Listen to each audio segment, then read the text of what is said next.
Okay, guys, so today in October Sky, we are going to be reading chapters 18 and 19. And just to rehash a little bit of chapter 17, you'll remember that Sonny and his friends had gone to the dugout, and Sonny got his heart broken when he sees his brother enter the dugout with, of all people, Dorothy, the one that Sonny adored. And then later on, we see that Valentine captures Sonny's attention. And he is with her, and I don't even think it was that he wanted to be with her. I just think at the time he was brokenhearted. She kind of got his mind off of him, swept him off his feet, and then he ends up feeling really sorry for, of all people, Buck Tramp, the one that had picked on him and his friends. But now he sees a frail side of Buck. Here's the boy that Sonny knows probably has no chance at any football scholarship now, and now his heart has been broken, of all people, by Sonny being with the girl that he truly loved, which was Valentine. At the very end of the book, we see that Sonny comes home to have his mom threaten him not to go to the mine. So that leads us into chapter 18 to find out what's going on there. And so you need a pen, and you need to turn to page 284. I coaxed out of Mom what had happened. 3 hours before, 2 fans had been struck by lightning. And 30 minutes after that, a bump had occurred near the face. Then, of course, the black phone rang, and Dad heard there was a fall. Men were hurt, maybe trapped. Methane was surely seeping in. If the fans didn't get going soon, there was likely to be an explosion that would streak through the length of the mine. Dad ordered everybody out who could get out, and then slammed the phone down and ran to the basement. I told him not to go inside, she said bitterly. Let the rescue squad do it, I said. But no, it's not his way. I have to go, he said. I told him he just couldn't stand that somebody else might go inside his precious mine and do something without him. So now you're home, she said to me. I'm not even going to ask you where you've been. Go to your room and go to bed. That's where Jim is. What goes on inside that filthy pit doesn't concern either one of you. So you need to make a note that lightning has struck the fans, and a bump may have trapped men in the mine. As ordered, I went to my room and looked out the window and saw cars and trucks rushing past, making toward the mine. Then I saw an ambulance coming across the mountain from Welch. Thunder boomed and lightning flashed, and the rain came in swaths. Townspeople straggled by carrying umbrellas, their coats pulled tight around their throats. I couldn't stand to hide in my room and not know what was happening. I opened my window and went out on the roof and then swung down over the ledge, caught the windowsill, and dropped into the yard. I hopped the fence and merged with the line of people winding up the path toward the mine. Nearly all of the people of Colwood were gathering there. A barrier of sawhorses had been erected, and the women whose husbands were inside stood in a special place behind them. I heard people talking. The rescue team had descended hours before. There had been no word since. I watched from the shadows of the bathhouse. My thoughts were in turmoil. So much had happened already this night. Dorothy was gone forever. I could never feel about her the same way I had after she'd been with Jim. I watched the men and the women of the Salvation Army share a prayer with anyone who seemed to need it.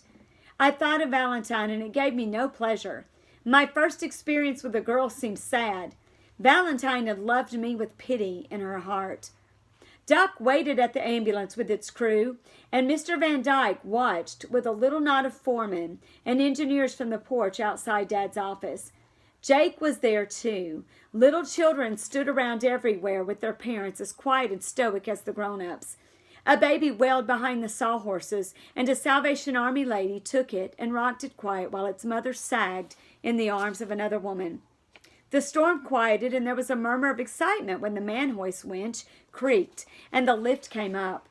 But it contained only a few men of the rock dust crew. They reported the rescue team had gotten near the face, but a lower covered by the fall stood in their way, and they were trying to pull it out.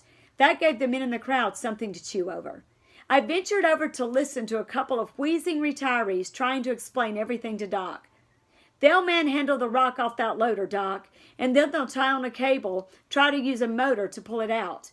Why don't they blast their way through, Doc wanted to know. Can't might set the black damp off, the old miner said, using the colloquial term for methane. Colloquial is one of your important vocabulary words. So, and the definition is online portal. having to do with conversation. Usually colloquial means kind of the language used by the people in an area to describe something. It's kind of like their own personal words that they use for things. Or it might cave in the rest of the roof. Nah, digging them out is all they can do now. How long will that take? Couple hours, maybe more, depends on how much slate they got down. Them old boys got a chance if they can get in there pretty quick. There's plenty of air the way this mine has the hell ventilated out of it. Story I got was the fans are back up. They just got to open up a little hole. Nah, Doc, they got a chance. You wait and see. The night dragged on, the rain ending and the clouds scudding away and the stars blinking on one by one, looking cold and distant. A breeze rustled the budding trees above us on the mountainside. But, like everybody else, my focus was entirely on the silent tipple and the frozen winch wheel on the man-hoist. It seemed as if the shaft sighed every time steam rose from it, as if emoting a whisper of anticipation. You need to mark that line because that is personification. It's giving the shaft human qualities when it says that it sighed every time the steam rose from it, as if emoting a whisper of anticipation. All those words show you that it's trying to give the shaft human qualities. So again, underline that and mark it as personification. Mr. Van Dyke came back out on the porch after talking on the telephone, and a rumor flashed through the crowd. One in the rescue team had been hurt, but they had broken through. Some men had been found dead. The wives behind the sawhorses dropped their heads and prayed quietly. The winch on the man-hoist creaked, and everyone looked up as it slowly began to turn. Doc and the Reverends Lanier and Richard walked toward the shaft and stood at the gate as the cable, rigid with tension, slid by. The people tensed, instinctively knowing that this was what they'd been waiting for. On the rising cage were two members of the rescue team, identified by the green crosses taped to their helmets. With them was a stretcher, the body aboard covered by a gray blanket. A miner opened the gate and held it back as they walked the stretcher off.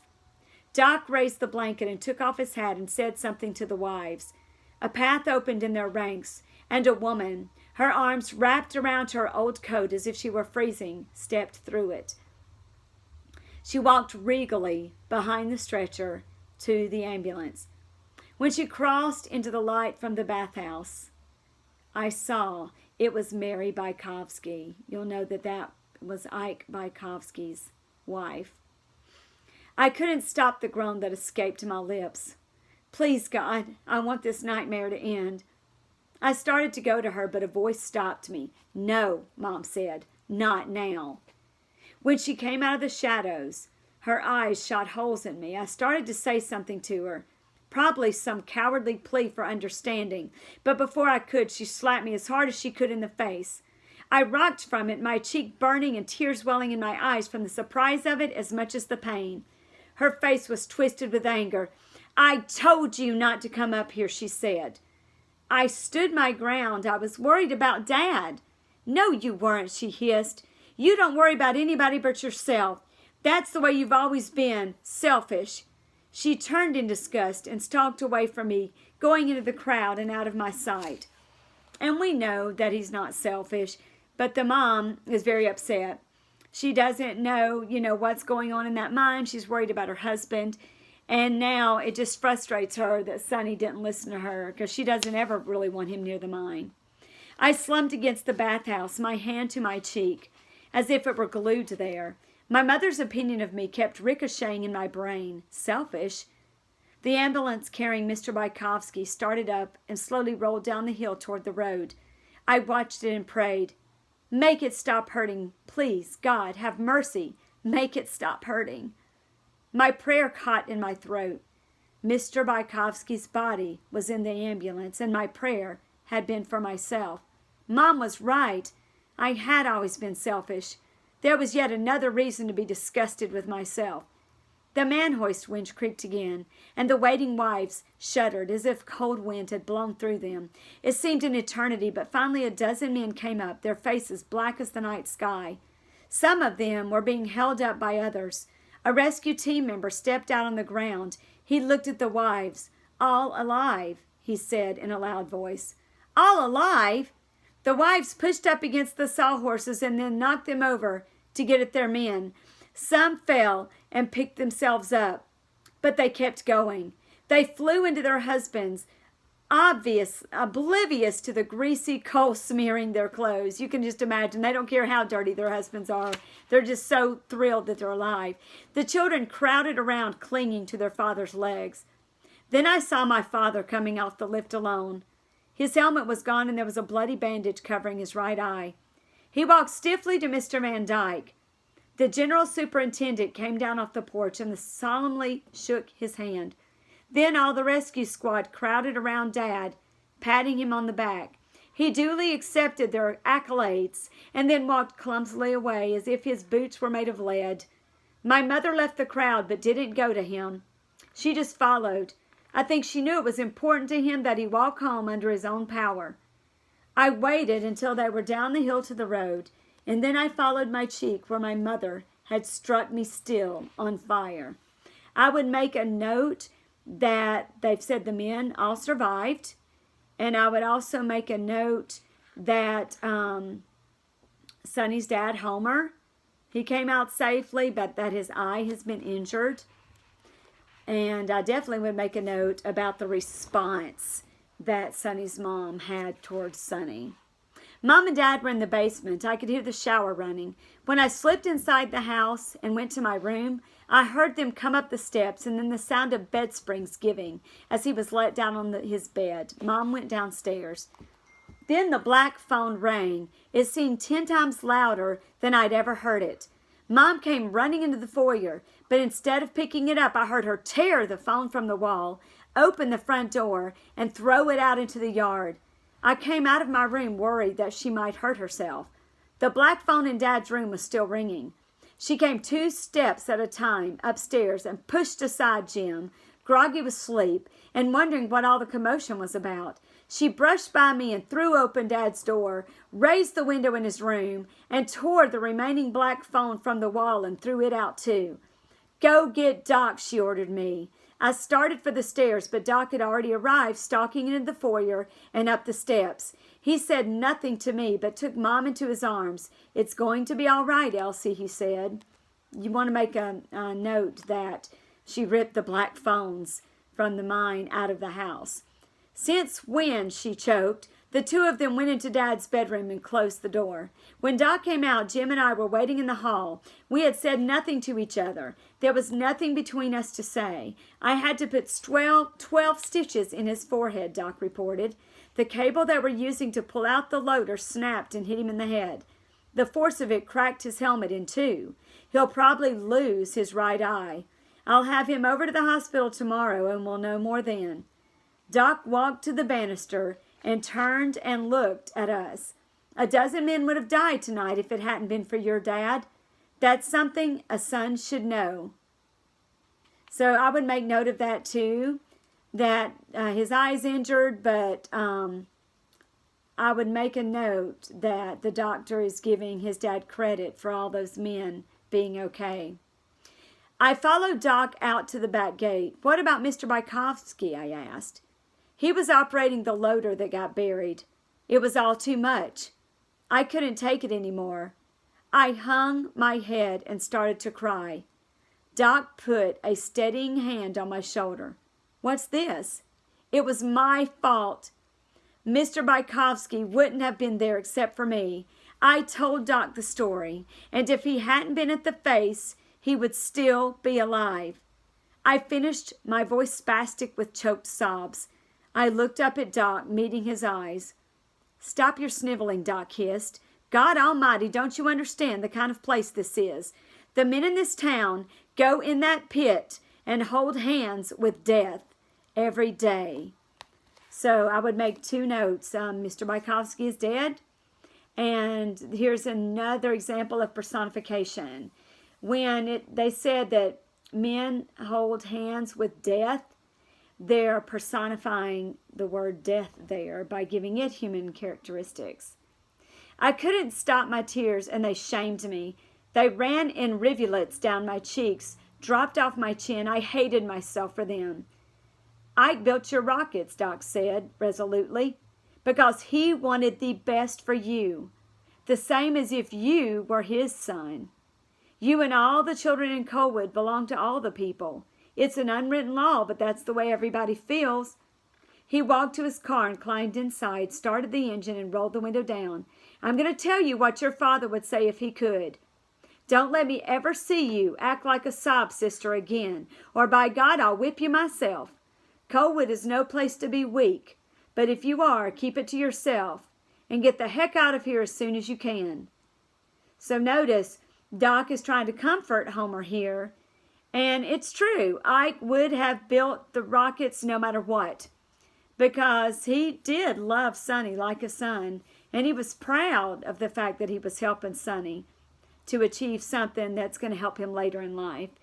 And Doc is right. You've got to be tough if you're going to stick around Colwood. And also, he's right. He needs to get out of there. I stood at the gate and watched Doc drive off. I looked up the road toward the tipple and saw the people coming back. I heard what sounded like normal conversation. Somebody even laughed. Mr. Bykowski was dead and my dad was maimed, and they were acting as if it were all a relief. Only one man was dead. Only one. One man was killed in the mines in McDowell County all the time. The prayers at the shaft had worked well enough. I loathed them all as they passed me by, loathed that what passed for courage and endurance was in reality apathy, even in the face of death. If y'all don't know what apathy is, it's the opposite of empathy. So he's basically saying that he feels like nobody's acting like it really means anything to them. And we know that's not true. They're just so used to mine explosions and deaths taking place that to only lose one man to them, even though it's sad, is a victory. And of course he doesn't see that because Mr. Bykowski was someone that he cared so much about. I wanted no part of them. I wanted only escape, to show my back to Colwood forever.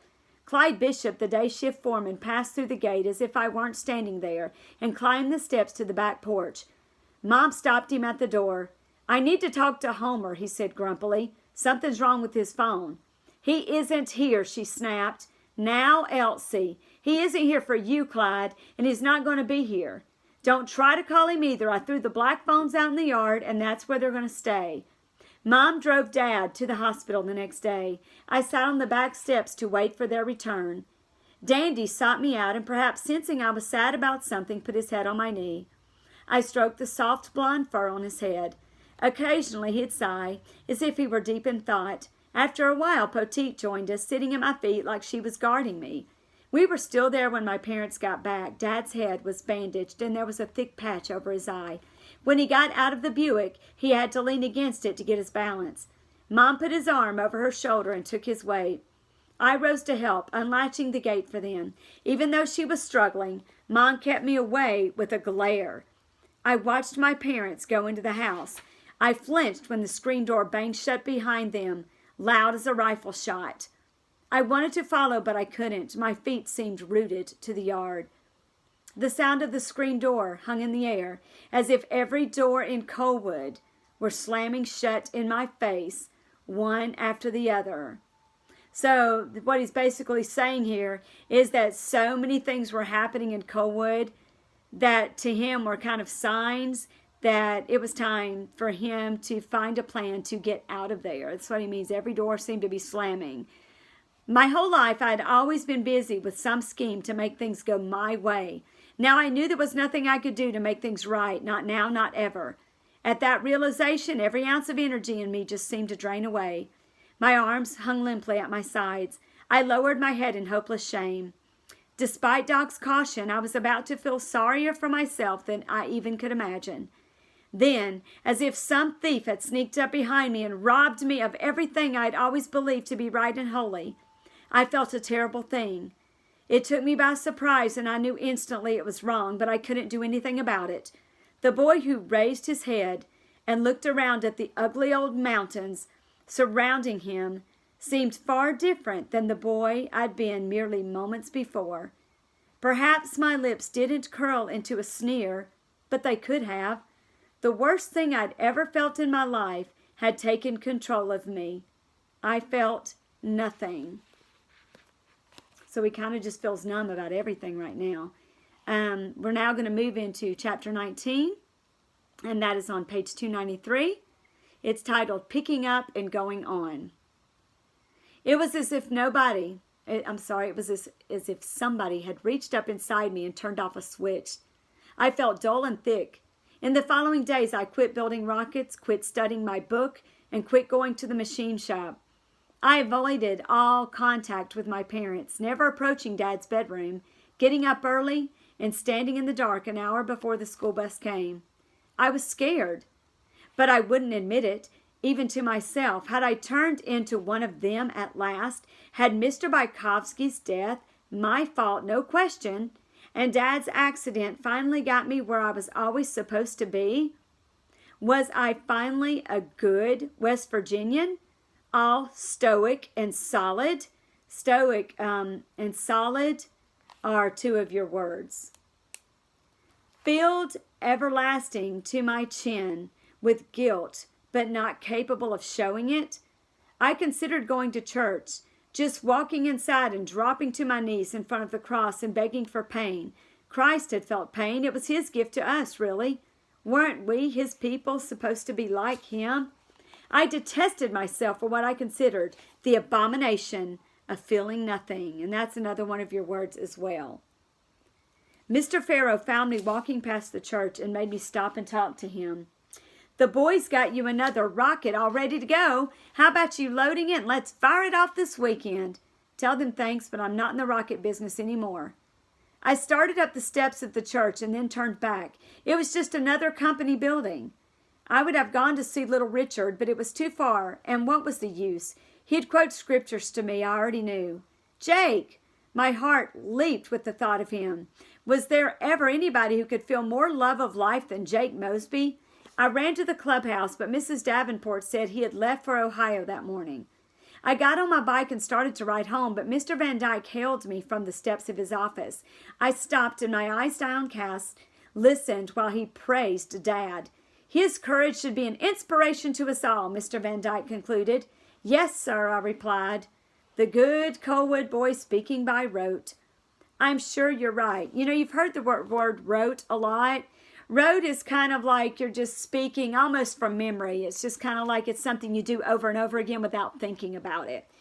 So that's what he means, speaking by rote. It's just something you're supposed to say. He's just used to people bragging on his dad, and he's just going along with it.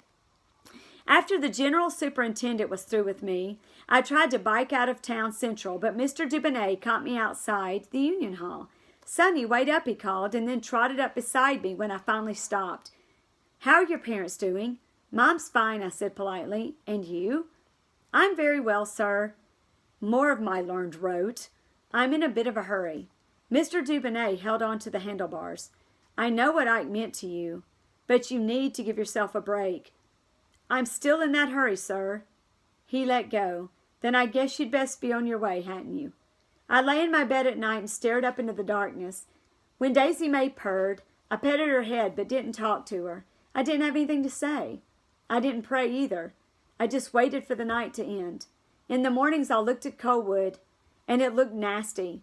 The company was pulling up the train track, and the work crews were out, teams pulling the spikes out of the ties and hauling off the rails.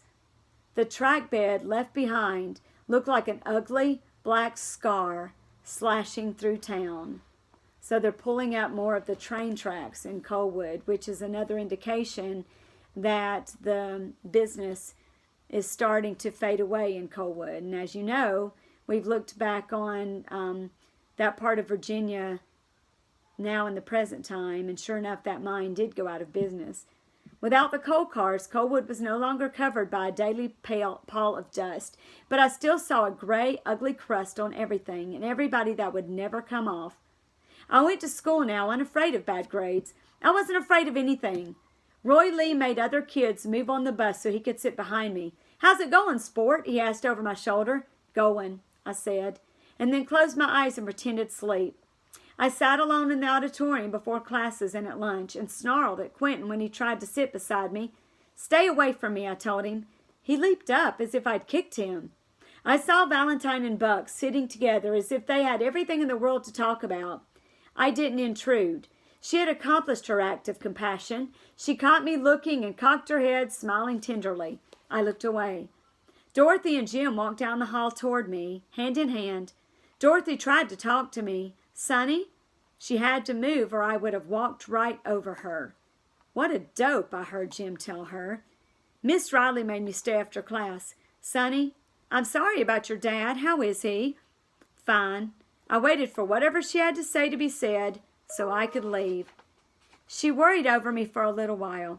What's this I hear about you not working on your rockets anymore? To my surprise, I felt something. That's right, I told her. My heart sort of hurt. I held my breath as if I were standing on ice that was cracking beneath me. That's an example of simile, so you want to mark that. Why? Why not? Who cares? I do. Quentin does. All the boys do. Then they can build their own rockets, I said with an arrogant snarl, as if they could without me. You're feeling sorry for yourself, she said quietly, and not a little bit proud. A poor combination. My temper flared like a sweet electrical current coursing through my body. That's another example of simile. What do you know about how I feel? I indulged in my self-pity, the nastiness inside me curdling like putrid milk. Miss Riley didn't even blink during my little tirade. Give me your hand, she said. What?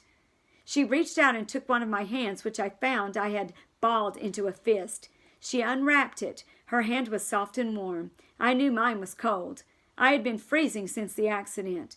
No matter how I piled on the blankets at night, I was still cold. Sonny, she said, a lot has happened to you, probably more than I know. But I'm telling you, if you stop working on your rockets now, you'll regret it maybe for the rest of your life. I pulled my hand away from her. I couldn't let her confuse me. I needed to stick to my new course. It was the only way I was going to get through all the mess I'd caused, make it right somehow. You've got to pull all your hurt and danger aside so you can do your job, Miss Riley said. There it was, the West Virginia thing, the almighty job. I should have known that this was coming. Oh, yes, we all had our job to do in this state, breaking our backs to ship our wealth out to the world so we could turn around the next day and do it all over again for next to nothing. What's my job? I demanded harshly. She ignored my tone. Your job, Sonny, is to build your rockets. Why? If for no other reason, because it honors you in this school. I wanted to run from her, tear out of her classroom and keep going and never look back. What if I don't like doing my job? I argued weakly. She gave me a look that went down to my marrow. That's definitely a hyperbole. Then, and especially then, she said, you give it everything you've got. Sherman called me. Sonny, I think you'd better go up to the little store bus stop. How come? He told me. Then he told me what I should do. If Sherman said it, brave and good Sherman, I knew it was so. I burst for the door. Mrs. Bykovsky stood alone across the road from the little store with 2 cheap suitcases by her side. Mr. Van Daan had given her a whole month in her house, but she had decided to leave after the standard 2 weeks. Sherman said she was going upstate to live with relatives near the hospital that housed her daughter. I came to say how sorry I am, I told her. When she just looked at me and didn't say anything, I stood as straight and tall as I could and said, it was my fault Mr. Bykovsky was at the face. I was startled when she smiled. Ike could have gone back to the machine shop any time he wanted. He said your dad got mad sometimes, but in the end, he was always fair. The thing was, he didn't want to. I didn't want him to either. He got used to the money. But it was me. Ike loved you, Sonny, she said. You know that? Yes, ma'am, but shut up, she said evenly. Just shut up. She sighed and looked up and down the street. This was a nice place, clean and peaceful.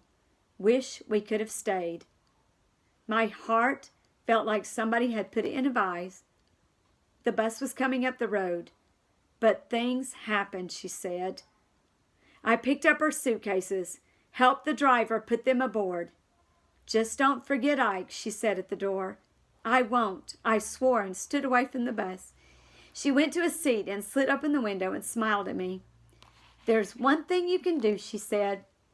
Something I know Ike would really like. Ma'am? Keep firing off those rockets. She closed the window and gave me a sad little smile, and the bus pulled out. I looked up the road until it disappeared around the curve and the base of the mountain. So obviously what's very, very important here that you need to make a note of is the fact that here Sonny is feeling so terrible. But do you remember what she said here? Ike could have gone back anytime he wanted to the machine shop.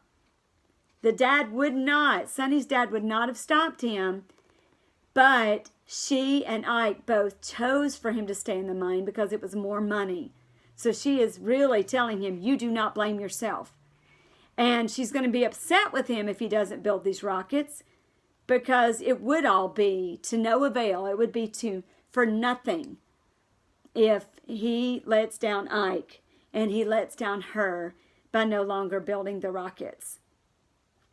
There was a breeze coming down the hollow. The dogwoods low on the mountain waved as if asking me to look at their glory. Notice how he's looking at everything differently now. That's personification, by the way. So look at that. I love that. I want to say it again. The dogwoods low on the mountain waved as if asking me to look at their glory. They were like white bouquets God had stuck in the stands of ancient oaks and hickories, glistening green in their own new growth. I heard something and looked up and down the road for its source. It wasn't just a single sound. It was Colwood moving, talking, humming its eternal symphony of life, work, duty, and job. All of that's personification. It's beautiful, isn't it? I stood alone on the side of the road and listened to my town play its industrial song. Isn't that funny? How before he talked to Miss Riley and Miss Bykowski, we were just seeing this devastated, numb, stoic young man who was ready to just quit everything. And all it took was Miss Riley and then finally Miss Bykowski to make the world and Colwood look beautiful again. Og 21 was fired 3 weeks after the accident, so I would make note of that. About the time my father, ignoring Doc's orders, got up and went back to work, his right eye blind and glassy, a bloody rent full of stitches still on his forehead. Mom watched him go and then went back to her table and sat in front of her beach picture and pretended not to notice when the company men came inside and hooked the black phones back in. There wasn't anything for me to say to either one of them. We all had our jobs to do. Mom fixed supper every day, but left it on the stove, retreating to her bedroom. Jim and I spooned out what we wanted, and we took it to our respective rooms. Dad rarely came home from the mine, and when he did, he ate the cold leavings. So apparently Mom was very upset, and she's not talking to any of them right now. I fully expected the rest of my life in Colwood to go on exactly like this. Jim had his football scholarship and was leaving in July. I had 1 more year, and then, whatever it took, I would go too. I did not plan on taking a dime from my parents for college or anything else. Jake had always said the Army or Air Force would like to have me. Joining up seemed a good idea. There was always the GI Bill. I'd get my college and get on down to Cape Canaveral in my own good time. The seamless steel tubing I told Mr. Caton to order was delivered. He said Dad signed the request without comment. Quentin and I still weren't quite ready to work the equations for a de Laval nozzle in my book, but I got the machinist working instead on a new nozzle with deeper countersink cuts, hoping we might acquire at least some of the attributes of the converging, diverging design. Watch this rocket fly, I predicted to the boys at a morning BCMA meeting in the auditorium. This one's really going to go. I had apologized to them all for shunning them after the accident, and they had all acted as if nothing had ever happened. That was the West Virginia way, and they were better at it than I was. From the moment I pressed the firing button the following weekend, I knew it was our best rocket yet. A hot, conical flame spurted from Og 21's base as it accelerated off the pad. It darted for the blue sky, a long white contrail flowing out behind it. A couple of other Big Creek boys, Dean Crabtree and Ronnie Sizemore, had joined us for the day to help out around the range. Mr. Dubonnet, our machinist, and 30 other Colwoodians cheered. Basil danced around his Edsel. The Og hurtled down range exactly as planned. I savored the thunk it made when it hit the slack. It was perfect. 4,100 feet. Quentin reported from his downrange post. So you do need to mark that Auk 21 flew 4,100 feet. We picked up 1,000 feet, Roy Lee said. We'll be at a mile next time. We will, I said, but this is the last time we fly with rocket candy. I had already talked over what I was about to say with Quentin. Next time we fly, we'll be with a new propellant, zinc, dust, and sulfur. So make mark of that. We're going for maximum altitude. Sherman frowned. What do we know about zinc, dust, and sulfur? Not much, but we'll learn. But rocket candy's doing great, Billy protested. Yeah, Odell weighed in. I don't think we ought to change. Zinc, dust, and sulfur, I told them. That is next. If you don't like it, quit. Who elected you king? Sherman demanded. I'm in charge, I replied, like the tough man I was trying to be. And that's the way it is. Roy Lee hung back while the other boys stalked off. For God's sake, Sonny, take it easy. Don't start with me, Roy Lee, I told him. Quentin and I are going to design a sophisticated nozzle, and we need an advanced propellant to go along with it. Okay, then why didn't you explain that to the others? Because I don't have time to explain everything I do. What's your hurry? We are going to win the county science fair next year. And to do that, we're going to have to be twice as good as any of the Welch High students. There's a lot to be done and learned before then. Why do you want to win the science fair? Do I have to defend everything I do? Don't I already do everything in this club anyway? Roy Lee looked grim. No, you don't. But even if you did, I think you shouldn't talk to the boys that way. I don't give a rat's you-know-what you think, I said, biting off each word. Roy Lee unleashed a surprise punch to my chest. I went sprawling onto the hard slack. I rubbed my chest. It hurt, while he stood over me, his fists at the ready. You moron, he hissed. We've worked our tails off on your rockets, so you think you can just come down here and treat us like we're nothing? If that's what you think, come on, get up. I'll knock you down again. I sat up on the slack, still holding my chest. I just want to use zinc, dust, and sulfur, I said shakily. Jesus, what an idiot you are, Roy Lee said, shaking his head. Use whatever the heck you want. He reached out his hand to help me up. I took it, and he drew me to my feet. I'm sorry I hit you. I'm not, I said. And I wasn't. So it's funny because we see that Sonny's gotten full of confidence again, and with that comes a little bit of that arrogance he was talking about earlier. And Roy Lee just kind of had to put him in his place, and I love that. When Roy Lee apologizes, Sonny realizes he did deserve it. And I think he says a lot of things he doesn't really mean.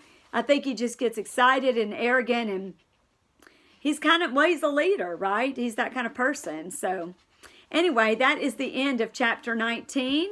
We saw some really sad things take place, and then we see just this burst of confidence come back. And you can just remember that I think that's all attributed to him running into Miss Riley, but mostly from what Miss Bajkowski had to say to him. That little bit of encouragement that it wasn't his fault, that they chose the route that they decided to stay in with Mr. Bajkowski working in the mine instead of in the machine shop, and Sonny should not blame himself.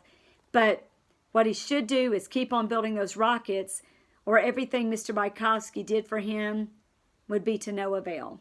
So anyway, until next time, you have a good night.